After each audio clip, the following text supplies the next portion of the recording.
Welcome to the High Vibes Lifestyle Society podcast, where we explore the principles of post-traumatic growth, mindfulness, trauma-informed self-care, and routine creation strategies that help you achieve the goals you have for your life and for your health.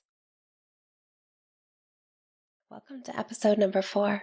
Let's talk about awareness. Awareness and the co-defining consciousness have been studied for a long time, with each human living out their own individual human experience at all levels of awareness. It's challenging to get accurate information. This is because we're all at different levels, and many more of us are realizing that running on survival is making us sick. Awareness and the facilitation of emotional intelligence along the way create changes that have impact. When you want change, awareness is the first step, and it multiplies and amplifies with each level of clarity that you find for yourself.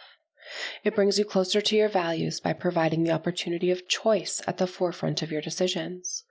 When we have an opportunity to pause and love ourselves first at these decision-making points, we have a real chance at post-traumatic growth. The purpose of awareness is to acknowledge that you have a choice. No matter the situation, you have a choice. It takes a very aware person to recognize that they are standing in their own way. It is only once you are aware of how you're blocking yourself that you have the ability to change. With awareness, I was able to create growth. Awareness is what connected the dots from my medical conditions all the way through to the unresolved traumatic experiences I've collected over my lifetime. I was forced into awareness with my medical circumstances. I was diagnosed with a condition that's not widely understood.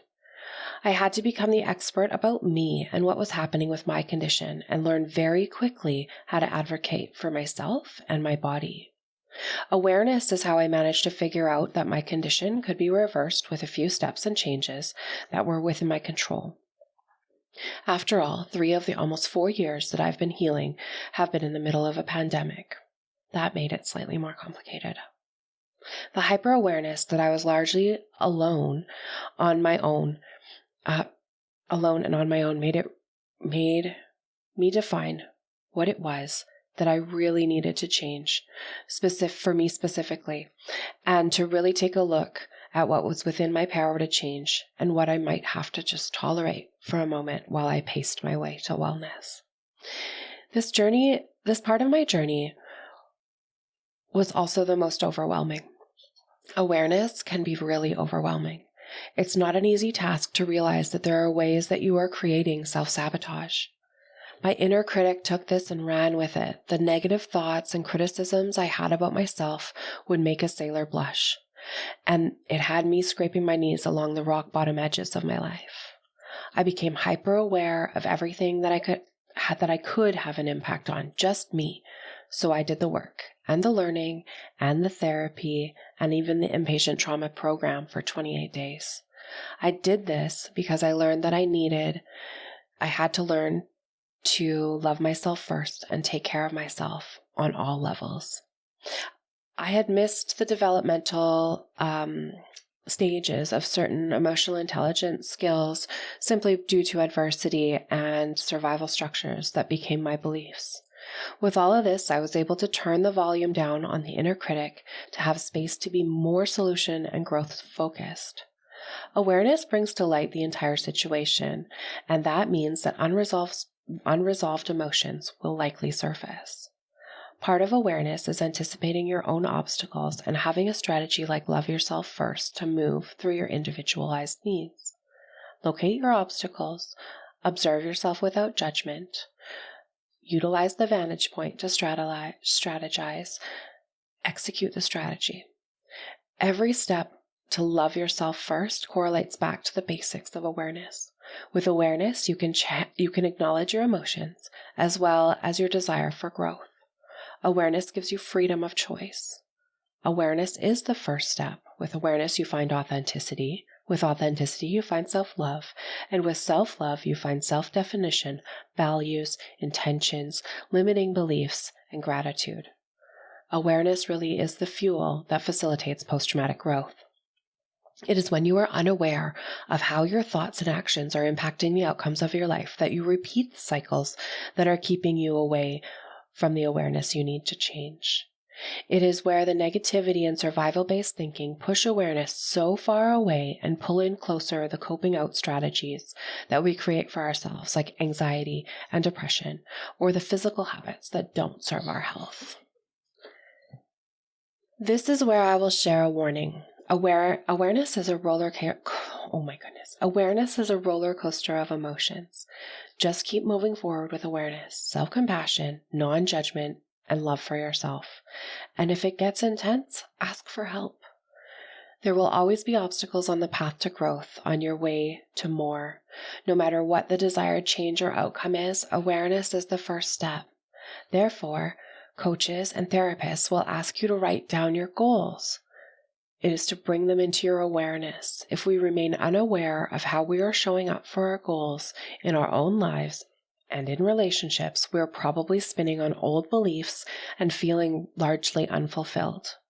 Awareness has helped me define my values, and practicing calm awareness over chaotic awareness has helped me respond with appropriate tone when I may have allowed an emotional reaction in the past. The type and quality of awareness you choose will determine the levels of chaos or calm you experience viscerally. Calm awareness provides you with the opportunity to respond and make choices based on your own individual needs. It allows you to decide with the advantage of having all of the information. Awareness alone doesn't solve the problems. It allows you to make decisions. It is still up to you to put the awareness into action with some strategy. But when you do, you're able to facilitate post-traumatic growth. Awareness helped me define my values, learn self-advocacy, release my limiting beliefs, unlearn perfectionism and people-pleasing.